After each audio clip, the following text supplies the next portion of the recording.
Welcome back to the Loud Sound Epicenter podcast. I'm glad to be joined once again by our favorite Thomas 777. How you doing, man? I'm very well, man. Thanks for hosting me. That's right. Yeah, a little bit of an impromptu stream, but those are cool. Those are nice and casual. Usually, I'm like doing a cram session for a specific topic, but I like when I can just, Well, relax a yeah, little bit here and go over some yeah, and recent keeps people on things. their toes. That's right. That's right. So for those that tuned in a day or so ago, I went over my recent trip to Arizona because there was a very controversial event that was hosted by one of the young organizations there. And they hosted Jared Taylor of American Renaissance, which you don't really come by in 2022, especially since a lot of people from that era are getting a lot older. And maybe some of the younger people don't really see the significance of somebody from that era since it's going back to the early days of the Trump era. And obviously they have credentials dating before that. But a lot of people post 2017 have kind of left that side of the online right and have moved on to other things. But he's one of the few guys that didn't really get involved in any major scandals, any what have yous you'd expect from a lot of the dissident spheres. And so when he was hosted, it was very surreal because I got to see some of the if you guys remember, like the Battle of Berkeley and all of these early 2016 era compilation videos. It really was like full on Antifa in their uniforms, waving signs, yelling to the point where their voices are cracking. And so it's always a treasure to see that in person on the ground. So that was very endearing to see. But Thomas, I would not have expected this, but when I actually was going through the barricade, this guy, he pointed at me and was like, "Hey, don't you do videos with that guy Thomas or something?" And I That's was like, awesome. "Oh my." I was like, "Man, what in the world?" It was so we have a live viewer out there in the wild I get attending this. spotted periodically, man. Like it's not me like chasing clout or something. I mean, it's just like a fact, especially because like a lot of the people that follow us are local to Chicagoland. Like periodically, dudes, especially like at Union Station or at Evanston Library, where there's like a critical mass of students coming and going, like random dudes. So this could be like, "You're Thomas." I'll be like, "Yeah, man." Like that's awesome. Like I watch your freaking stuff, or like I'm on the T-gram, which is dope. I mean, that's great. I tell people if they see me in the wild, they should come up and talk to me. And I mean, honestly, too, there's kind of creators who I've seen in the wild, and like without being creepy about it, I like low key approach and be like, "Hey, man, like I dig your content," and I mean that's dope. So no, that's awesome, man. I'm glad people are are showing you love. I mean, because you do put out good content. I mean, not withstanding anything that you and I collaborate on. Taylor's interesting. Excuse me. I'll turn it back to you in a minute. I just wanted to say, to your point, I think the staying power of Taylor. I mean, I was never a fan of Jerry T. I mean, particularly. I mean, I think people who follow me have put that together, but he was in the what I think of as kind of the bell curve era. Like 1992 to like 1999. Because that's when like Herrnstein and Murray's book kind of brought that kind of racial sociology and sociobiology. That it kind of made it mainstream again. With the book, titled "The Bell Curve." Uh, those guys were Herrnstein, Murray. I mean, Murray's still around. Richard Herrnstein died years back. And Jared Taylor. They were all pretty tightly affiliated with the Pioneer Fund. And J.P. Rushton, he was kind of the brains behind the Pioneer Fund.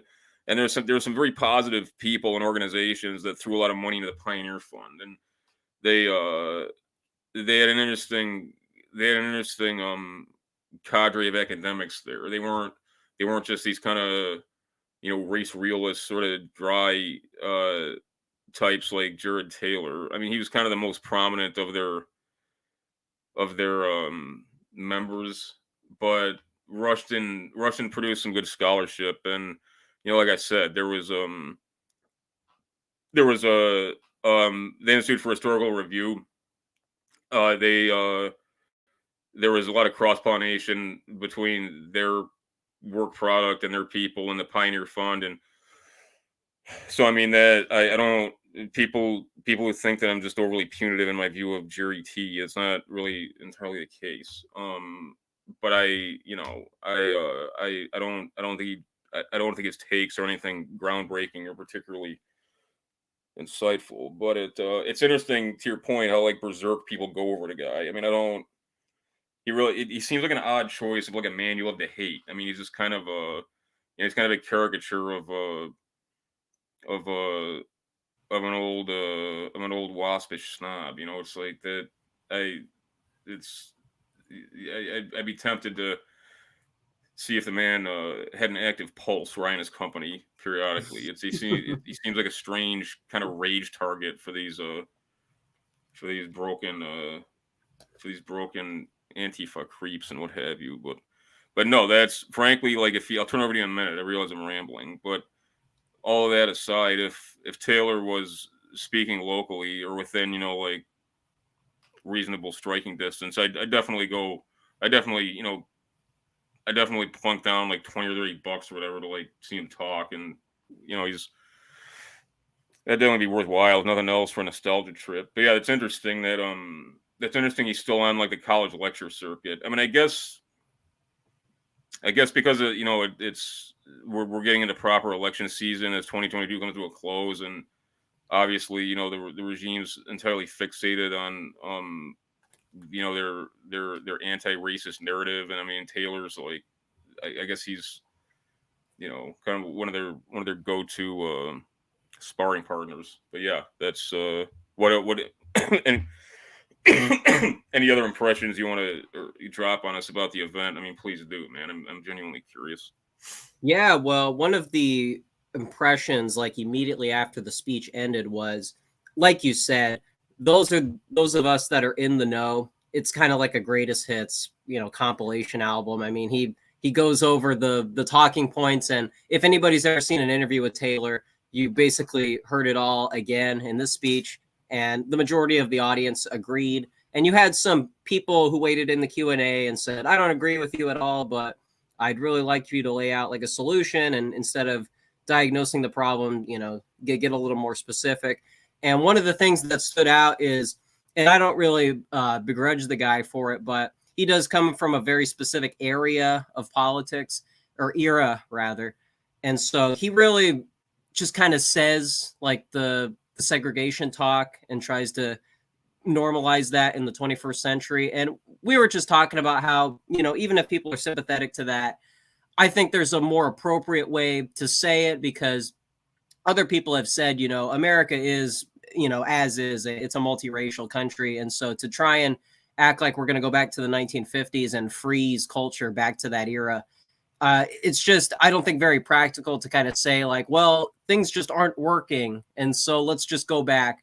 And it's not really laying out how to do things like that. So it was just a little bit like a dated approach to this topic, whereas it would have been a much more palatable to just say like what a lot of the ultra MAGA allegedly GOPers are saying, which is immigration moratorium.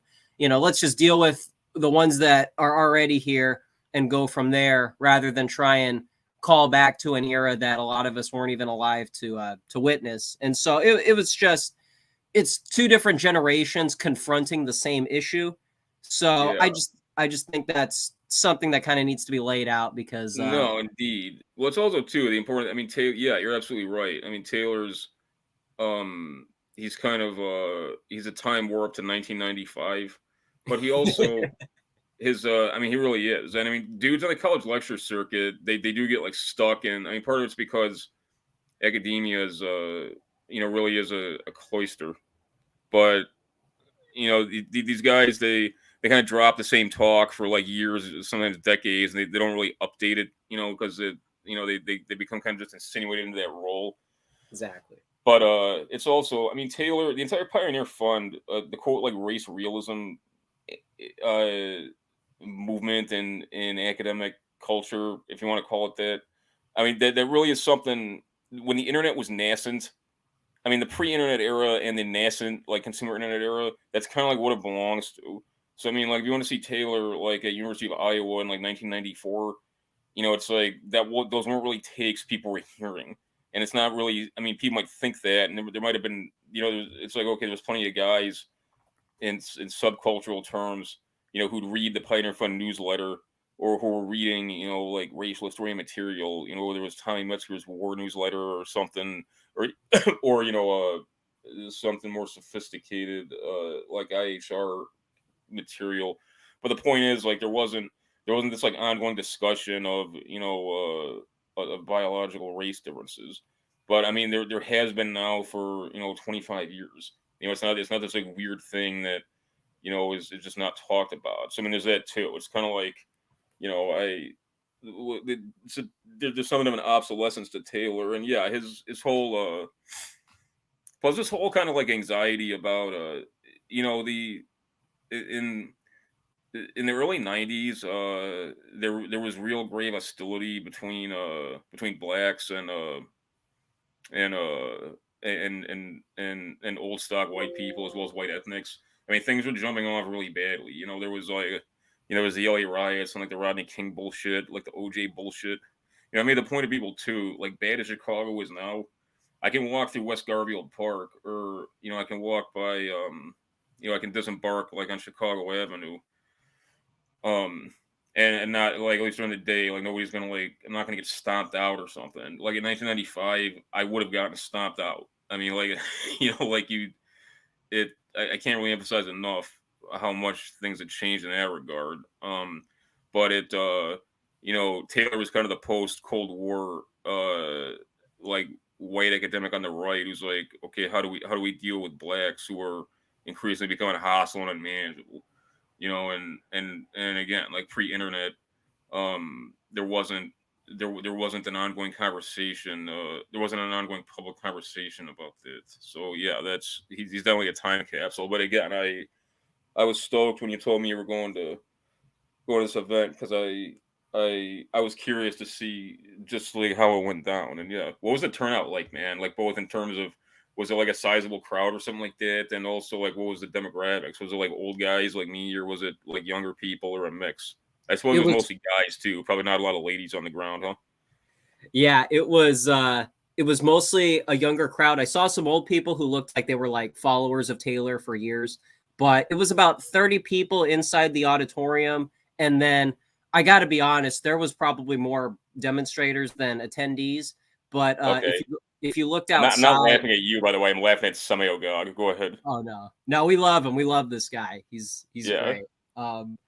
He we'll get to that in a second, but Yeah, yeah. No, go ahead. I'm sorry. the demonstrators, they were out in force, and they were exactly what you'd expect. I think when I told you about a certain Fresno event, I believe you sent me a text in jest talking about, these are the type of people that deserve to be something redacted, something. And Yeah. it was definitely that crowd. So it was exactly what you'd expect. And Right. just very, very respectful guys. That's the thing. I kind of feel like I went to Berkeley one time and I saw like an interruption in the middle of like an Ann Coulter speech.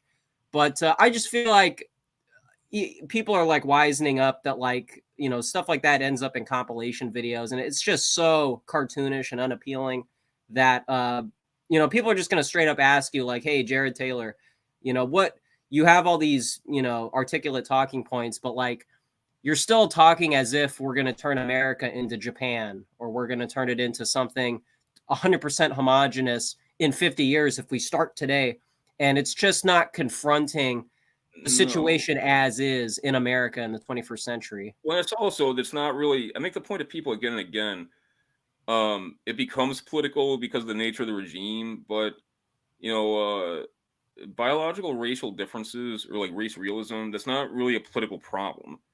I mean, it's like, I made the point before. It's like, if you found, if it was discovered tomorrow that like every man, woman, and child on the planet had identical DNA, that's great. Does that mean everybody would lay down their arms because we're all brothers in DNA? Like that doesn't, that that's got that's got zero actual impact on the political. You know, um, I mean, I realize, it's like progressives as well as Marxists, as well as, progressives of the right and the left. And I mean, there were one time right wing progressives, see, like Francis Galton, like the eugenics movement, like made this a politicized issue. But in terms of, you know, what the sources of political identity and what the sources of the friend enemy paradigm is, it's like, okay, that's great. What this is not a key aspect of it. And I mean, that's an important point. But also, Taylor. The problem with Taylor, I was thinking about this when I was talking to your friend, American Populist, who's a great guy. We've been talking about the civil rights movement. I was thinking about, the origin of, and I'm going somewhere with this. Okay, it's not just a wild tangent. The origins of the entire language of kind of civil rights and diversity ideology. Literally, the term, diversity, identifying that as a compelling state interest for purposes of constitutional jurisprudence.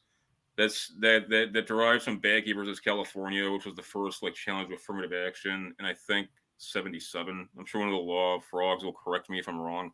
It's been a long time since I was in law school. But even the plaintiff in that case made the point, and I've made the point. Even in the Jared Taylor's 1950 is a 1950 that never existed. It's not because America's not Japan.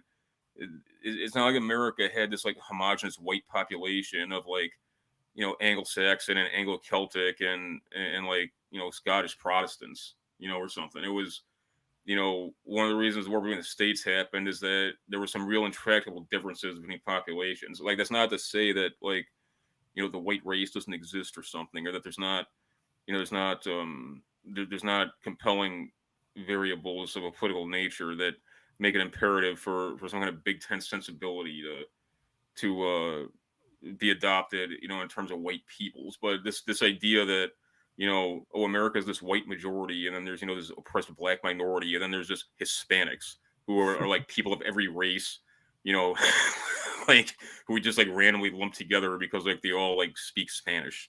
Like that's not a meaningful paradigm, and like that's. Taylor's also got a weird fixation, and this is another 90s thing too, on crime. It's like, okay, like unless you count like the kind of homicidal nature of the regime in China and the fact that it's crooked as hell and the Mandarins can't keep their hands off other people's money. Like communist China is basically a crime-free society. Like you want to live there? I don't. Like I don't want to be ruled by the Han Chinese because there's some super race of people who never commit crimes. It's like that's another like non-issue in politics, and it's an autistic take on race. But yeah, that I just Samuel Agagi, he's got a way with words, and like his comment there, like yeah, I've not thought about Professor Griff and the S1Ws for a minute. No, that's he's one of the few ones that really pushes that specific angle, because I really love diving into the 90s because I see it as we all see it as like the fruition of the 60s ideology coming to life, and everything coming out on full display. The civil rights era really showing its hand in the 90s, but yeah, no, that's there is definitely something to think about when you got Rick Rubin, of all people, that archetype, pushing this this East Coast radical music. Yeah, and man. It definitely fuels the crowns, culture. Yeah. No, just hilarious. And yeah, man. I mean, yeah, I'm a 90s creature, so yeah, That's true. And hey, you also got Scott Ian. Okay, Scott Ian, same type. Collaborating with Public Enemy, so it just bring the noise. Yeah. Full circle, man. Full circle. Yeah. No, there's nothing worse in the 90s than like these nerdy Jewish guys and like doofy freaking white dudes like with Public Enemy shirts on. They used to really piss me off. But I don't want to trigger the YouTube censors, so I'll leave it at that. But yeah, that was that's even like Terminator 2 is a piece of shit movie. And like Edward Furlong is like freaking this like whiny little kid like running around with his Public Enemy shirt on. It's like what a piece of shit. But yeah, that's like another thing. Like I know that seems like totally random, but like Edward Furlong like was like popping up my news feed. Like why is Edward Furlong my news feed?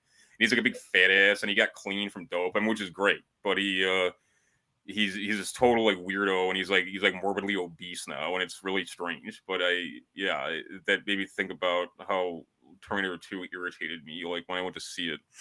I'm like, why is that little freaking Jagoff kid wearing a Public Enemy shirt? But but yeah, that was like, it was actually like a thing. Like yeah. Not even Guns N' Roses can save the movie by any chance, because that's like the Use Your Illusion 2 era. Well, I mean, Use Your Illusion 2 is dope, and that I when Use Your Illusion 1 and 2 dropped, I thought they were great. Freaking, I thought that was some of GNR's best stuff. I mean, and I maintain that to this day. But problem with Terminator 2 was first Terminator. Not only is it, I mean, it's lifted from Harlan Ellison. I mean, Ellison was a dick, and he was a litigious dick, but he was right about that. I mean, Terminator 1, it's a tragic love story between Reese and Sarah Connor. It's a Cold War horror movie, and then they completely made hash with that and made this like stupid freaking like Disney kiddie movie of the sequel, and it's because Schwarzenegger's a complete shithead, and it's just, I don't know. I mean, maybe I'm like a petty man, and maybe I have like mental problems, but like Edward Furlong and his freaking Public Enemy shirt irritated me. However, Edward Furlong, you know what the most '90s movie ever is? It's this movie called Brain Scan. It's like this. It's kind of like the grimier version of the Lawnmower Man, and it's like it doesn't make any sense. It's like Edward Furlong, and he's obviously like strung out in the movie, like in real life. I mean, and he's like this gamer kid, and he plays this game that like warps your brain. And there's this dude who looks like a combination of Ozzy and some like wigger guy, some like rap rock wigger guy from a band like Cold Chamber, and like you could tell they were trying to like make him this like horror icon. And like it's like this kind of like it's like one of those movies like The Net from the same era of like like that's it, that dude, yeah. Like if you can get through it, like if you literally have nothing better to do, like watch Brain Scan. It's like the most like freaking '90s like movie like ever, man. It's really something. Yeah. But it's like how like boomers thought that like computers and video games were like dangerous and scary. It like plays on that. Yeah. Oh man, there was that one B movie. What's Ron Howard's brother? Isn't that Clint Howard? Yeah, Evil Speak. Yeah, that's right. Man. Yeah, it was the first that and the Dungeon Master too. Were like, oh yeah, video games are like evil and scary and Evil Speak. Clint Howard's dope. He was in The Wraith. He was in Rock and Roll High School.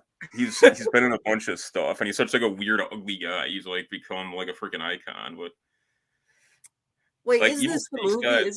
Isn't I'm thinking of the one where the computer is possessed? No, that's Evil Speak. Is it okay? Like, oh, okay. Yeah, you're right. Yeah, it's like this kid, Clint Howard. He's like this nerdy kid at this military school, and there's like this ancient, like some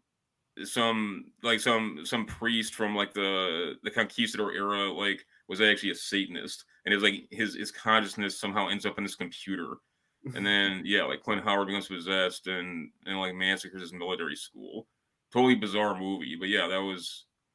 And then there's another movie. It was one of those anthology movies, like Creep Show, called Nightmares, and like Emilio Estevez, like one of the story segments is like he gets insinuated into like a video game, and it's that whole like subgenre, like quasi genre, is hilarious. But if that's a bygone. Any gamer dudes who are into like the kind of hilarious history of how like Square Media viewed gaming, like, or if you just like want, if you want like the equivalent of like the film equivalent of like of crack, like from the '90s, like watch Brain Scan with Eddie Furlong. No, that's wild. Yeah, man. No, that's a pretty interesting genre, but you could only like do it for a short window of time because everything, Yeah, it had no context within like a couple years, and there was.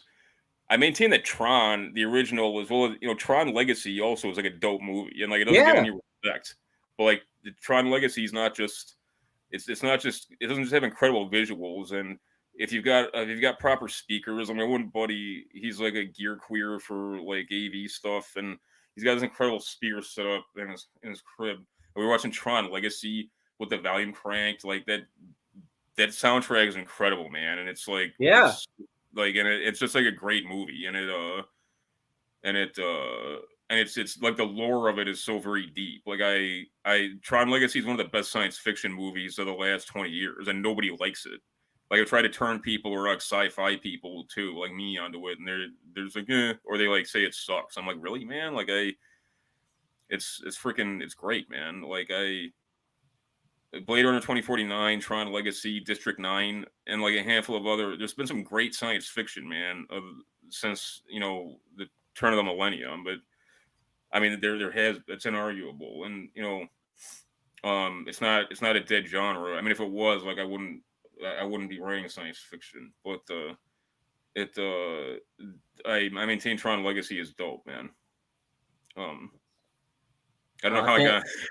No, I mean, that's these wild tangents, but yeah. That's totally appropriate.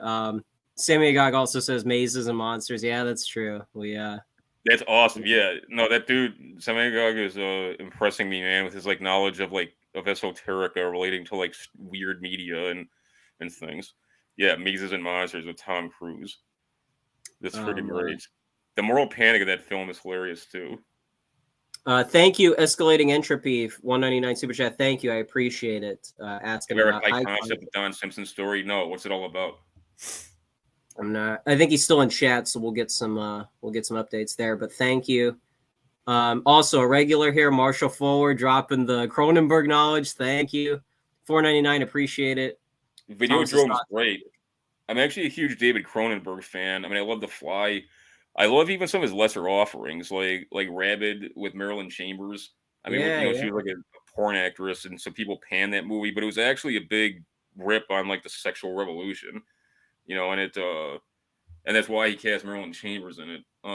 Eastern Promises is great. Dead Ringers is great, and yeah, Videodrome is really people kind of dismiss it as like an MTV era kind of like just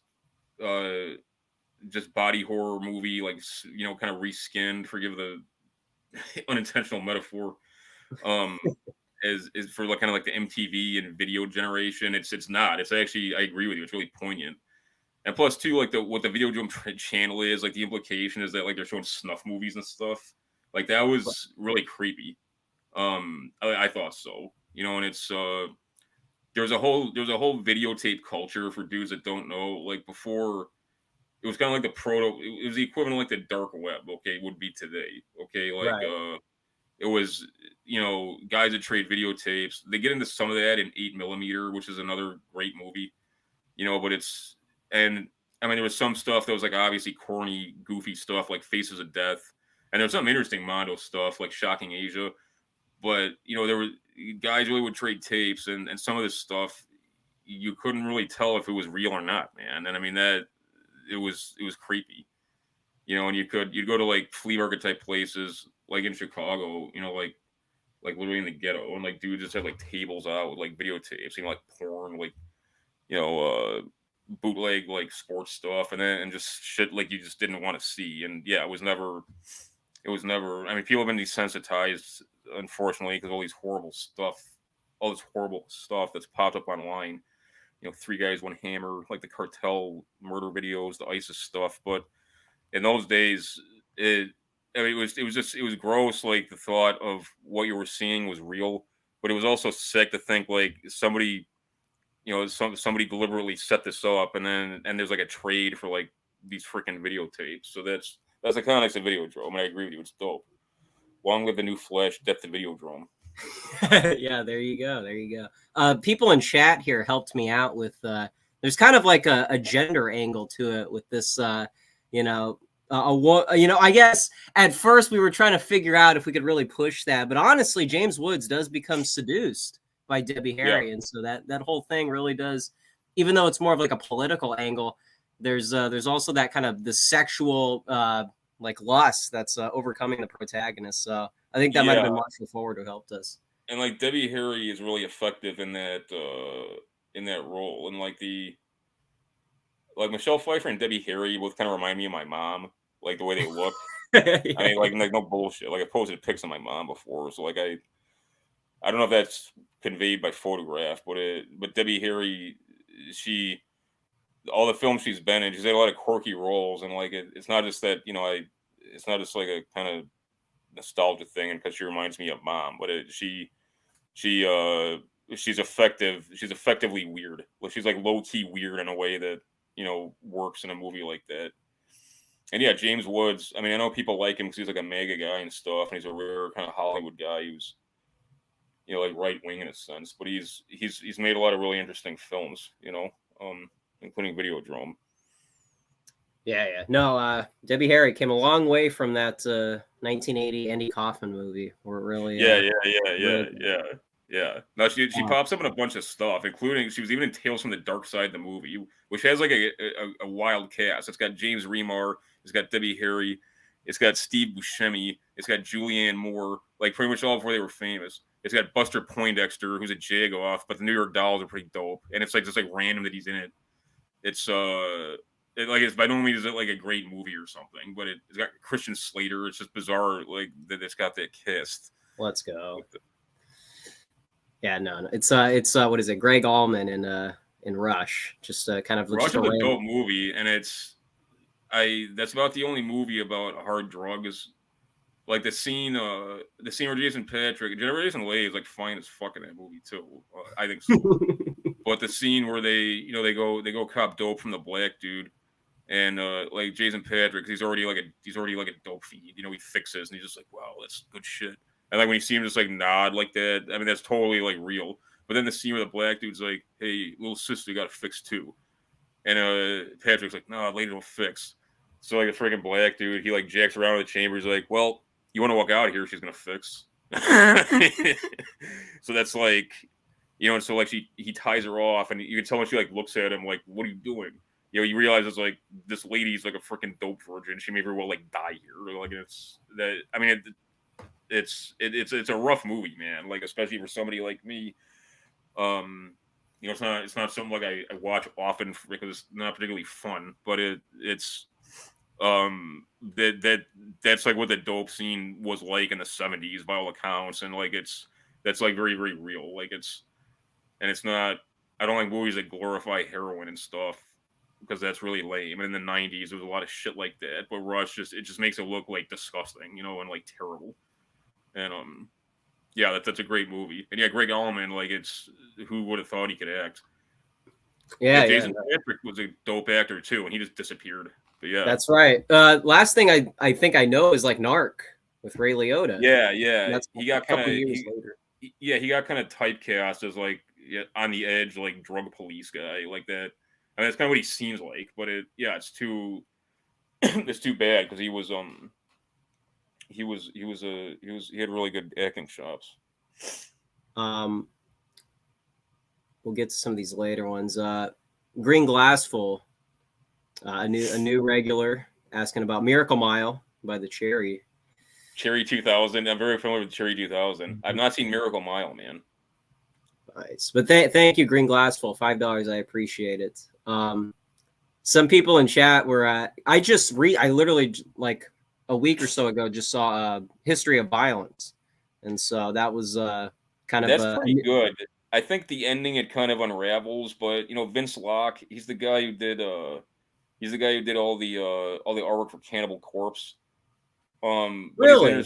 But he's a real artist. He's not just a guy. He was most known in the 80s. He did this indie comic called Dead World, which was a really interesting take on like the zombie genre. And in those days, that's before it was like totally overplayed, or played out rather. But Vince Locke, he's got a really interesting style, and he goes in for, I can't remember the name. There's a style that became big in the UK, especially, and it became associated with kind of like macabre topics, and a lot of like the old Edgar Allan Poe books, like printed in like 1920s, were in this style. Like Vince Locke, I'm not like a visual arts guy, so I'm totally botching the explanation of this, but he's done a lot to like revive that style and other things, and he's just an interesting guy. In A History of Violence, that graphic novel, like he collaborated extensively, not just in doing the artwork, but in the writing. And I like that movie. It's dope, and I think the but like I said, at the end, it kind of unravels, and I thought this Beau Bridges play his brother, Viggo Mortensen's brother. I Is can't it remember. really? Yeah, some guy who was grossly miscast, I thought, but that's what. But Ed Harris is a low key dope actor, and him as like the mafia capo, he does a really good job, and yeah, I like History of Violence. Viggo Mortensen's a really good actor, and like he became like Cronenberg's kind of go to leading man. You know, Eastern Promises is dope, and nobody likes that movie either. That's one of my favorite gangster movies. You know, I really dig it, and Vincent Cassel, who's a Frenchman, you know, he plays like the Russian mob guy's degenerate son. He's actually married to Monica Bellucci. He's a lucky guy, but you know that's why he's in Irreversible with Ms. Monica. Oh, is And that right? yeah, yeah, yeah. You know, he plays her boyfriend who freaks out and goes searching for Latinia. But yeah, yeah, Eastern Promises is great. At least I thought so and think so. I mean, I'm a big Cronenberg fan, man. He's awesome. And I mean, you can't fuck with The Fly. That's one of the best films of the '80s. You know, and it's the original The Fly with Vincent Price is freaking awesome. But it's like a totally different kind of movie, and it's shot beautifully. What's incredible to me, these 1950s horror movies, the way they're shot and the colors just like pop so much, you know, and like the craftsmanship that went into the set pieces and everything else is just incredible. And plus too, the original Fly, I really think it's hokey, but like it's messed up in a different way than like the remake. Like the remake is like body horror writ large, and it's like a you know, it's like a 1980s take on Kafka, but it's true to the source material and Tales from the Hood. Yeah, that's You know what's awesome? Tales from the Hood. You know the one story where like the black dude he gets like captured and re-educated by like I don't know. It doesn't make any sense. It's like unfortunately when non-self-aware black people make movies, like it doesn't turn out well. Like those Key and Peele idiots. Like, you know, like in the final story, like when he's incarcerated next to that Peckerwood dude, you know, and he's like, hey Darky, like keep killing yourselves. And the dude's got like a big cross with like a rice adler and like a swastika. That dude's like tattoos are awesome. That's what it took away from Tales from the Hood. But for a minute, yeah, like in the 80s and 90s, those like horror anthologies were huge. The original Creepshow is pretty dope, I will say that. That's got a great cast too, including Adrienne Barbeau, who was a freaking dime piece. I don't go for like busty girls generally, but I mean, wow. You know, who doesn't like a great rack, I guess. Christian Slater was in Lot 249, which is based on a Sir Arthur Conan Doyle story. Yeah, Christian Slater, Julianne Moore, and Steve Buscemi. The Gargoyle story with James Remar is kind of wild. It's got Radon Chong, and James Remar was he was Ajax in the Warriors. He was in Cruising with Al Pacino. He was in and he was slated to have Michael Bihn's role in Aliens, but he was too strung out and his career got derailed. Oh, are you serious? Yeah, Slater? he was supposed to play the Biehn character. But Michael Biehn is a freaking great actor. But yeah, that would have changed. I mean, Remar would have been great. I think James Remar was awesome. But yeah, those anthology movies were, yeah, it seemed they were like everywhere. And then there was like Twilight Zone, the movie, which oh yeah, what'd you think of that? Awful. The John Lithgow versus the Gremlin is dope, but the rest of that movie is terrible. Especially like it's just like freaking Spielberg-y. Yeah. No, it's very very clean. Even like Spielberg's, like his episode specifically was about like old people going back to being young. It's just, I don't know. It doesn't feel like Twilight Zone. It just feels like a feel good. yeah, it was like feel good garbage. And there's like, then there's like then there's like like the anti-racism narrative. That one's particularly obnoxious. And Vic Morrow like died during the filming of that exact segment. So maybe it was like cosmic karma. But I mean, what? But yeah, there was a whole Nightmares. Yeah, if you like those anthology movies, like I said, Nightmares. That's got Lance Henriksen. It's got Emilio Estevez. And it's got like it's a retro. One of the stories is like retro gamer stuff, and Lance Henriksen is pretty dope. I always thought so. Um, that's why I got a soft spot for Near Dark. I mean, Near Dark is just an awesome movie. Oh yeah, no Bigelow, Yeah. Bigelow. No, it's Thoughts on Crash? Not one of Cronenberg's best. It's interesting that people confuse the Cronenberg Crash with that like jag-off like woke movie from like 10 years later. But yeah, Cronenberg's Crash it's not bad. Like it's not a shit movie, but it's not one of his best. His Cronenberg's most underrated stuff is Dead Ringers and Eastern Promises. Like Dead Ringers is dope. With Jeremy Irons. It's about the twin gynecologists. Very, very weird, kind of gross movie. But like not gratuitously so. I mean it's they used to show that movie like late at night on Cinemax, like when I was like a junior high school age kid, like 89 or 90, and that's I literally like lived vicariously through Cinemax, like the summers like 89 and 90.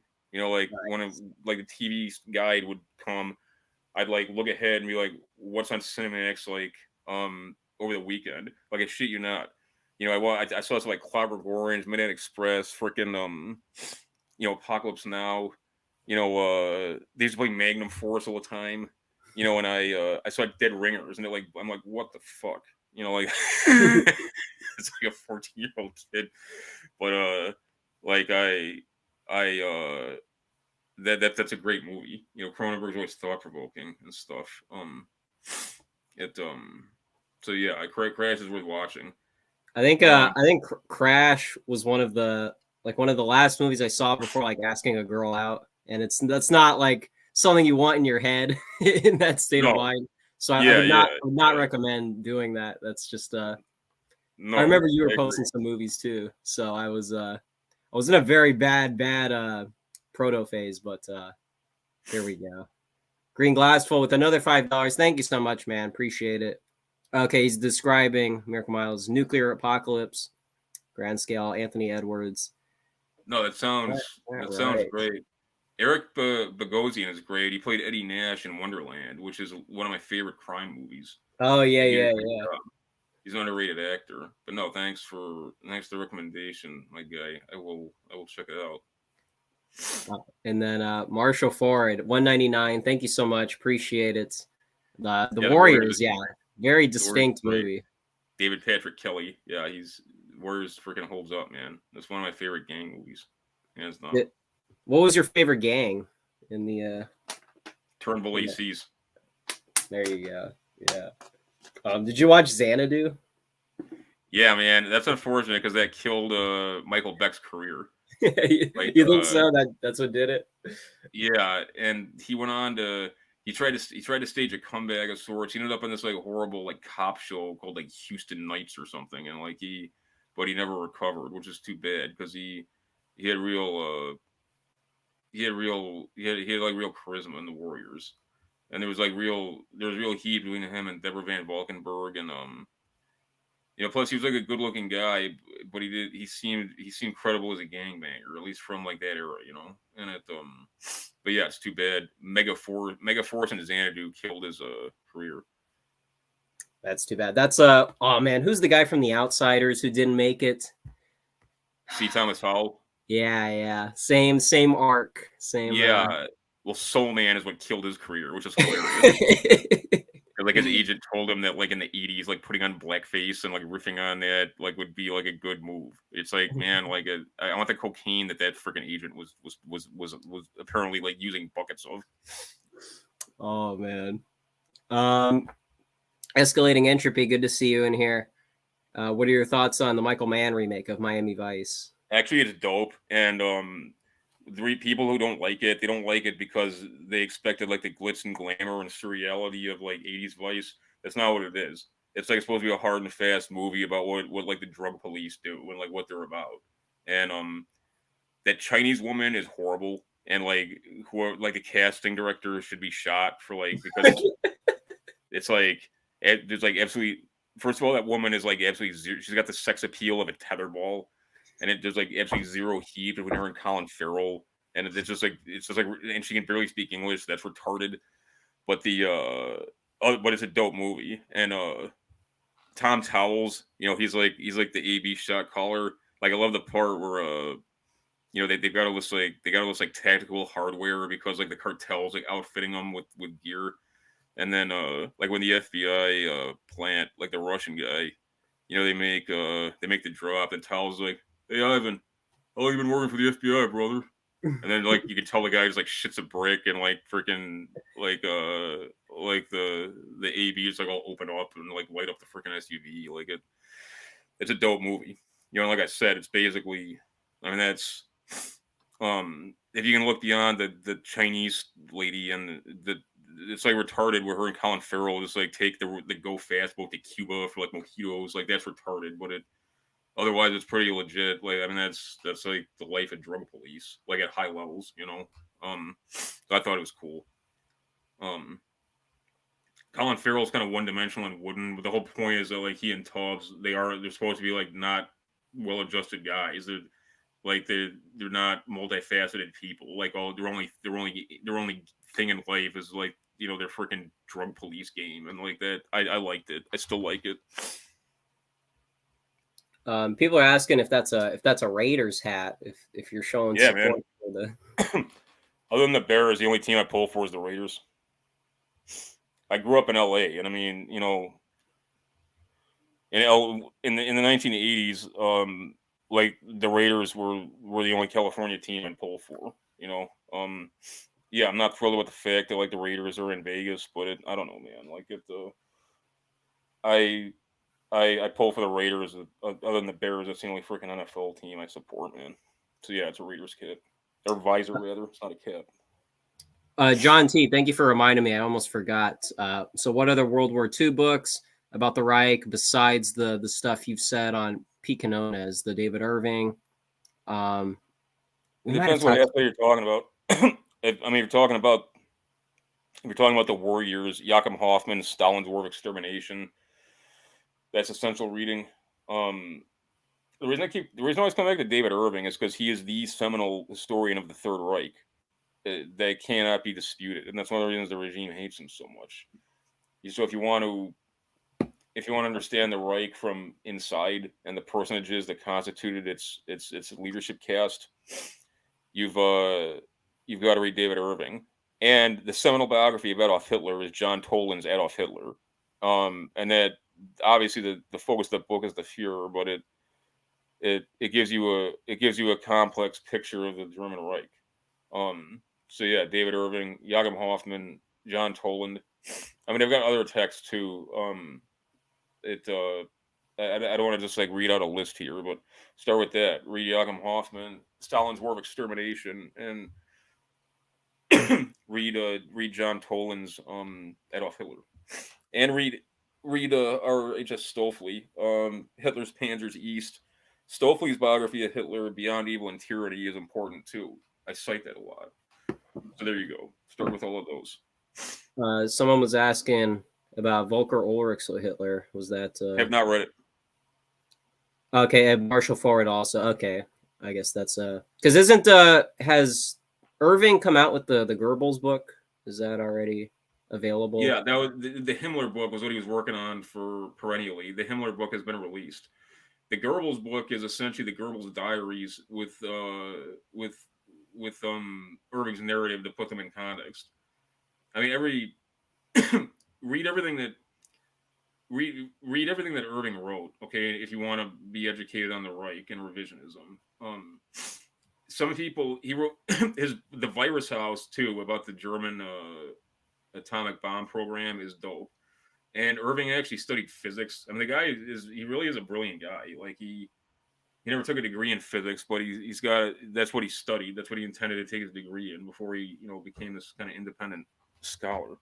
But it's written in a way so that a layman can understand it. I'm very much a layman and things like um physics, and he wrote his only like weak book according to some people is he believes that Marshall Sikorsky was assassinated. He went down in a plane crash. Some people, I mean, for what it is, I mean, it's interesting, I guess, but that in his book on Hungary called Uprising, which I think is an important book. Everything else he wrote is about the Reich, and it's his biography of Erhard Milch. He literally sought out Milch and took the guy's oral history. For the book on Dresden, he sat down with Bomber Harris. There's nobody comes close to his access to direct testimony, original source documents, and plus he's just an incredible guy. Like, he's just an incredible writer, man. Read everything that he wrote on the Reich, and you will be well situated to understand. Would you be willing to talk about Eric Kaufman, his book about White Shift? He's also talked about Anglo. What is it? Yeah, the rise and fall of Anglo America. Yeah, I mean we can. So thank you, Mosby Erickson. There's another one in here. Oh, well, this was out of left field, but from Oscar, thank you. It was about where is it? I think I just scrolled past it. Oh no. Oh, it was Over the Edge by what is it, Matt Dillon? And if you ever saw that movie. Yeah, that's that old like 70s Kids Gone Wild movie. Like, yeah, that's hilarious, man. They used to show that on cable all the time too. No, it's an oldie. Marshall Forward, once again, thank you. Asking about one of the generals from the Third Reich. Sepp Dietrich, Theodor Eich. I think Rommel's somewhat overrated. He fought in Poland. He didn't command forces on the Ostfront, and I take nothing away from him. He was a real Feldmarschall, and he was an honorable man and kind of a fascinating character. But he's not my favorite. He's not my favorite German general. By a wide mile. Kesselring, I think, is the most underrated in some ways. He became a Luftwaffe Feldmarschall. He didn't learn to fly until he was about 40 years old. And he was responsible for the defense of Sicily and then Italy. And Italy was never, I made the point before that Italy became a quagmire. The landings of Salerno were a disaster, on par with the Hurricane Forest, in my opinion. And the Wehrmacht was never defeated in Italy. The Reich collapsed, so the Wehrmacht just went home. But they were never routed. So there's that.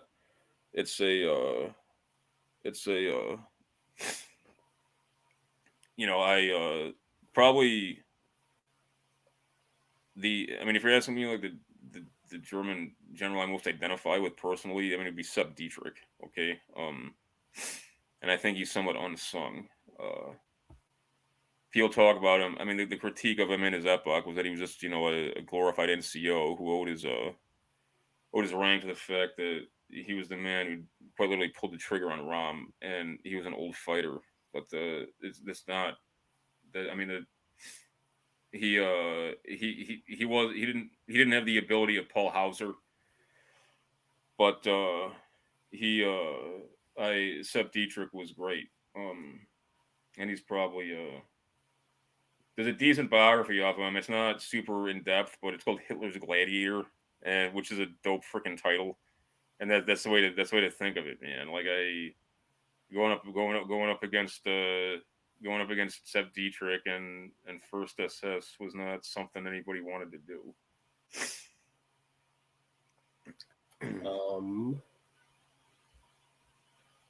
Thank you, Trouble Armstrong, a regular. Talking about the chat from Pete's. Talking about Rudolph Hess. Yeah. Yeah, I agree. That's truth is heavy, man. and it's really, I mean, it goes to show you too how we're outside the realm of ordinary politics and dealing with the Third Reich. I'm not trying to like make some sort of mystical point or something, but what I'm talking about is, you know, the way. I mean, you want to see political theology writ large. There you go. You know, look at the treatment of Hess, who was a very, very tragic figure, and yeah, that's why that's why I spent so much time on Hess. You know, and I'm very grateful that Pete has provided me the platform and been willing to, you know, help me in that series. But yeah, I agree very much. And then John T. asking about Andreas. Hillgruber was he's overshadowed by Nolte because of, you know, the historians debate. Hillgruber, I'm not any expert on his stuff. I've read him. I think it's because he was one of these kind of like, during like the Helmut Kohl era. It for the first time really since the 50s when there very much was an effort to rehabilitate a lot of National Socialists and a lot of Wehrmacht figures, going to the fact that it seemed, you know, the possibility of war, like actual war between NATO and Warsaw Pact, was imminent. The 80s were kind of like the 50s in not just superficial ways, and you know the Kohl era. One of the reasons why Kohl insisted on Reagan's delegation visiting Bitburg. There was something of a resurgence of that sentiment, you know, and there was an effort among even within the mainstream right there, like among the Christian Democrats, to, you know, to kind of reclaim historical narratives. I believe Hillgruber, people put shade on him for that reason, because he's not one of these pathetic you know, court historians who was simply prostrating himself, you know, before Zionist narratives and, you know, indulging in this kind of ritual self-hatred of his own people. But yeah, that's even. I'll have to review his body of work and ask me again next time we have one of these live streams, or hit me up by email and I'll have like a better answer for you once I kind of like refresh my recollection. I'll field a couple more questions and then I'm gonna bounce because I got a big day tomorrow. What I think of Yodel? Yodel gets, you know, Yodel famously he made the statement that during the Munich crisis he was convinced that Germany did not have the forces in being to defeat the Czechoslovak army if they fought. Okay, Hitler's view was always that, you know, Czechoslovakia is a paper tiger. Bennis has made the point before, was kind of the Zelensky of his day. Czechoslovakia was a complete contrivance. You know, the Führer's point was that if we go to war, Slovakia will secede immediately. The inner constitution of the country will just fall apart. That's actually exactly what happened too. I mean, subsequently, you know, Jodl said that after Hitler's masterstroke in Munich, like he realized that the man's political instincts were second to none, and after that he became like a true believer, as it were. You know, I think Jodl did not. I mean, somebody raised Rommel earlier. Jodl did not have the backbone of Rommel. He didn't have the gameness of Dietrich. He did not have the aptitude or the brilliance of von Manstein. Does that mean he was like a second-rate talent? I don't know. I mean, he never made Feldmarschall too. I mean, maybe take that for what it's worth. In his role, I think Jodl performed admirably. He wasn't personally corrupt. I mean, I think the fact that he's kind of lambasted in history owes to like anti-fascist sensibilities, and the Nuremberg International War Crimes Tribunal, they were obsessed with hanging the quote German high command, which did not actually exist in the way that they conceptualized it. But Keitel and Jodl were kind of the stand-in for that concept. You know, like Jodl and Keitel were held out as like the Nazi high command generals. And of course Hans Krebs, poor Krebs and Bergdorf were dead. They dramatized that in the Untergang downfall with very effectively, I think. But I'll okay, one more question and then I'm gonna finish packing and I'm gonna prepare for the assault on Arkansas. Gotcha. Well, thank you, Escalating Entropy, for the last question. Appreciate it. $4.99. Thank you. I got mixed feelings of De Gaulle. It's not. De Gaulle abandoned his own people in Algeria. Like juxtapose that with Salazar and Angola, and that's really what caused the secret army organization to mark him for death. Okay. Yeah. There's I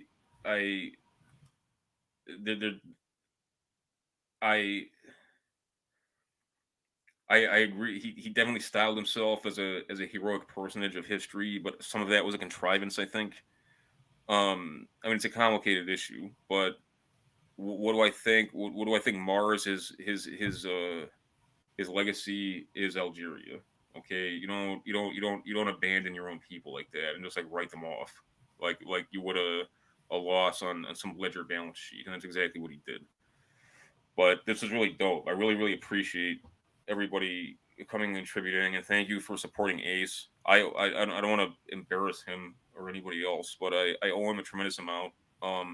And he's a hardworking college student, so he needs your support. So thank you for dropping super chats on him. But all right, man, I will catch up with you in a couple days. And all right, people, like I said, I will be gone for a few days, but feel free to reach out by text or email, and I'm looking forward to giving everybody a report on Arkansas. So thank you again very much. Well, thank you, Thomas. I greatly appreciate it. It's always a blast being here. So yeah, likewise, my friend. Man.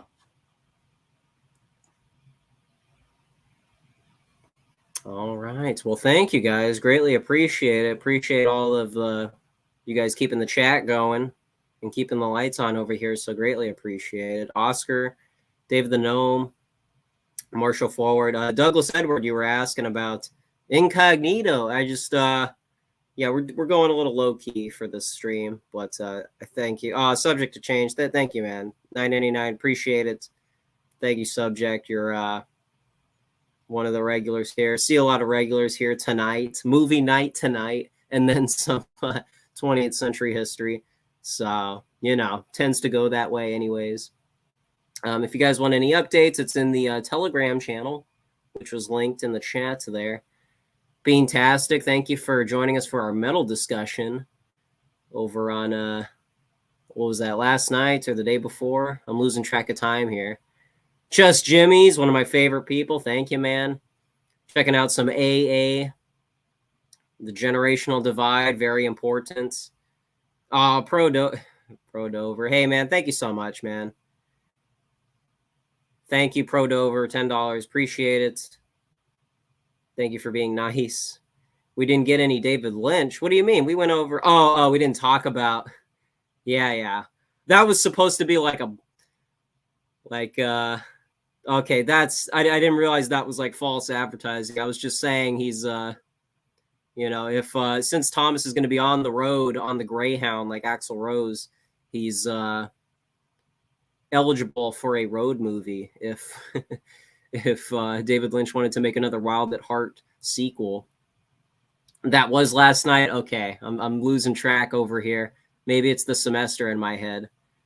But yeah, thank you so much. I'm going to be digging through some of some CDs. Metaphorically speaking, we'll be going on YouTube to find them. But yeah, sorry, Escalating Entropy. I don't mean to. Let me take that out because it's I don't want people to assume anything. But hey, thank you so much, guys. Did we get all the questions here? I don't know if we're but yeah, it was nice to see Mutant in here. Mutant, we got to We got to catch up on some of your Hegelian takes. I've been trying to catch up with you last night, early this morning, technically. What do we got? Tricky Woo.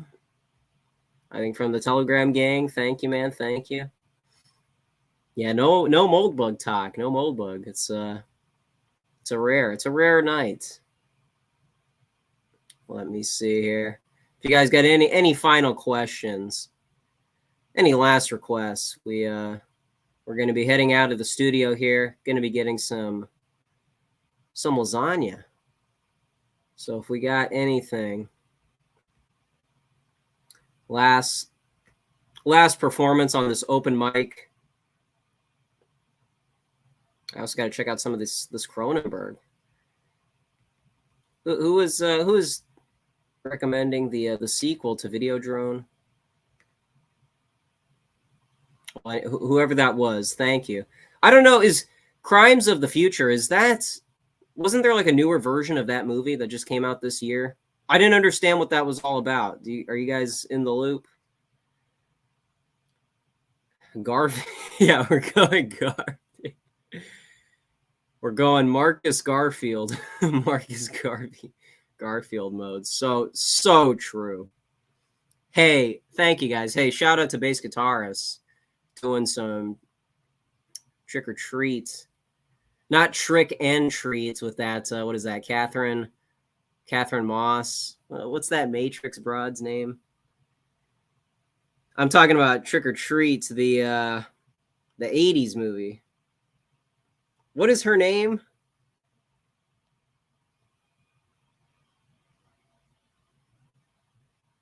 Anyways. But yeah, I'm curious. What's the lore on the Crimes of the Future? Isn't that Carrie Ann Moss? That's what it was. Thank you, David the Gnome. Thank you. But yeah, what's going on with that Cronenberg movie? I don't understand. Is it a new movie? I tried to look for it, but I think they only had like a limited amount of premieres. Yeah, Volcombra 180. I hear you. All right. Well, it was nice having a nice cozy stream with my favorite people. Have the Wachowski brothers. Well, maybe there's something to that. It's kind of destroying a part of themselves and then making something like, what is it, Cloud Atlas and whatever. They still just chugging down. I don't. They just did that new Matrix movie, which going off of the Red Letter Media review, I guess was self-aware enough. So that's something. All right, should we pack it in, folks? Is Happy Harry Hardon signing off for the night? Could be 10 minutes, could be 10 hours. I didn't plan for it to be like this. Yeah, so true. Did not see the new movie. Yeah, I wanted to. I watched the first two movies and then neglected to see the third and then just fell off. So I don't know. Am I right, Oscar? What is it? Am I gonna check out Tales from the Dark Side? We'll see.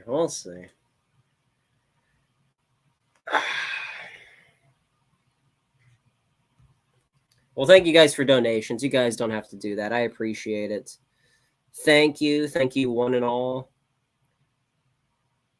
People were laughing in the theater, David. Real.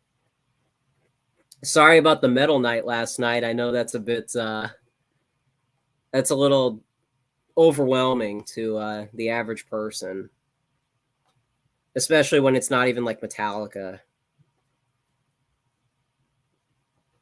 But yes, thank you, David the Gnome. Yo, American Populist, what's up, man? Thank you for hosting Thomas to talk about the civil rights era. I know Barack Obama's been going. You guys got to check out Barack Obama. He's really been working overtime. Check out, let me put his link for those that don't know. The guy is just a scholar. I mean, in the true sense of the word. But he's been going through this book, White Flight, Black Flight, and it's just, I mean, you just don't hear this type of stuff. And he's he kind of does what AA does, putting the some of the text on Twitter. You guys know, like Helen Andrews talking about Reconstruction era, talking about the boomers. So a lot of influences of this show. American Poverty. Yeah, Thomas was saying you guys just did cut another episode, cut another LP that you're going to put on the airwaves. Among other things, I speculate. Leonard Cohen. Cannot hope to keep up with the middle chip. Hey, well, hey, you'll learn fast. You'll learn fast. If you guys are in the Telegram channel too, by the way, I'd like to make it a bit easier for people to join the conversation. But hey, what can I do? The guitar's playing, or how does that go? The song that is not on an album. We're verifying. Looking for my street corner girl. In the bars with the men who play guitars. Where's the line, though? Where's the... Yeah, because I got a worried mind sharing what I thought was mine. Gonna leave her where the guitars play. Man, oh man. That's like, do not watch the sequel to American Graffiti. Very subversive film. Basically subverting, what is it, Andy Griffith's, the Andy Griffith character that Ron Howard played, which is really just pure Americana, Leave It to Beaver stuff. But then he does this, surrenders himself to American Graffiti 2, where they're trying to like run interference for the hippies and say that being a parent is, maybe not all it's cracked up to be, and this and that. And there's a scene where I think Ron Howard is at this girl gets her heart broken because someone at this concert is like cheating on her in a way. Anyways, that's what came to my mind. A bit of a tangent, but we'll wrap up here as we should. I'll have to see you guys at Telegram. Hey, thank you, man. Thank you. Is that your dog? Cute dog moment in chat. Yankui? Is that Yankui? But hey, love you guys. Oscar Toe, David the Gnome, Mutant, Escalating Entropy with the Andrew Jackson profile. Beantastic was joining us on the metal. Going down memory lane with Beantastic. Marshall Forward, of course. Green Glassful, that is. Excuse me. Leaving some comments. I appreciate it. Some wisdom from Mutant. Take care, stay powered, sending strength and dominance. Hey, that's very generous. I appreciate it. Yeah, Escalating Entropy, the Michael Mann Heat 2 movie. And I think as a novel rather. Very interesting. Show some love for Val Kilmer. Cunning intelligence. The cunning reason. Is that some Godfried lore there? I think that's Hegelian. Before Godfried, right? It's going for... Okay, as an option. I get personally rolled ones.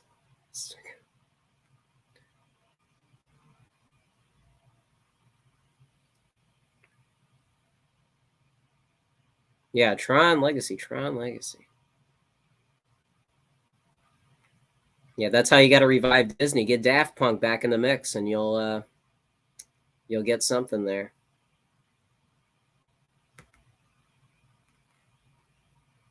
Yeah, the JFK conspiracy, since we're yeah, that does seem to be the acceptable conspiracy. Everything else is relegated to the fringe. The fringe's darkest corners of the internet. Lit by dimly lit streetlights and a bunch of autistic people around a trash can. All the other conspiracies are sent to that crowd, and everything else gets the History Channel treatment, gets the big production and 4K interview. Anyways, but hey, thank you. Not my dog, but I do have. Okay. Thank you, man. Thank you. Don't want to. Art Burt, just a bunch of hunks in the Telegram channel. So true. Good physiognomy, I speculate. But hey. All right. That's enough. What are we doing here? Rambling on, wasting everybody's time. Basically, just turning on the show and just doing my routines at this point. So hey, thank you guys for all the kind words. We'll be back probably next week. I didn't even expect this stream to happen, but Thomas, how do you say no to the guy? Just an all-around Giga Chad. And we look forward to his world tour, traveling across the states. So hey, we'll be back not too long. If you guys want to see some cool college content, we're going to be talking about Charlemagne's video. The video he put out yesterday talking about pluralism and its discontents. I'm going to be promoting some of Charlemagne's content on the college campus. You guys got to check that out. Brian E., hey. You didn't miss anything, man. Replay Gang is going to get some great stuff. And Telegram Gang is going to get what we're doing on the college campus. So stay tuned. Going to be promoting some dissidents in the meeting. If you guys want to see what that's like, I tried to post my my speech from last week, but I think the video was too long. I don't know if you guys have any recommendations. I'll probably send something over to Mutant. Oh, you know what? That's a good idea. See, you guys help me with my thinking. You guys keep me on track. Laziness is a sin, so I got to get myself together before I surrender to bad impulses. But thank you guys. We'll put the Telegram in here one last time. Hey, Beantastic. Hey. Yeah, man, my fellow Virgin Steel respecter. Hey, man, we got to tell people about real metal. Not this overproduced nuclear blast nonsense. Hey, I can play really fast. Hey, I'm screaming. Hello, my fellow metalheads. All right. There is the Telegram. I think you guys would enjoy it if you gave it a chance. And we're going to be talking about a lot about the behind-the-scenes updates that go on with this show.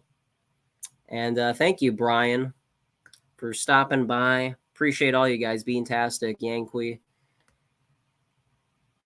David the Gnome, American Populist, Oscar Toe, Escalating Entropy, Phil Zune, Phil Gompro, John T. I apologize if I'm not pronouncing it. Maybe that's some of my American. Hey, Bass Guitarist, of course, too. Bass Guitarist. Check out his Twitter, by the way. Been meaning to do that. Let me get... you guys probably know the score with Barack Obama, but how about our Shredder?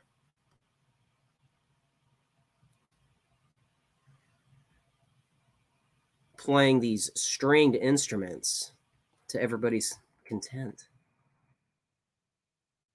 Check out Bass Guitarist. Bringing God-given talent to the public. It's worth sharing. It's worth sharing and spreading. So thank you guys. Thank you guys so much. One last time. We'll be back next week. Thank you so much. Very grateful. Take it easy, guys.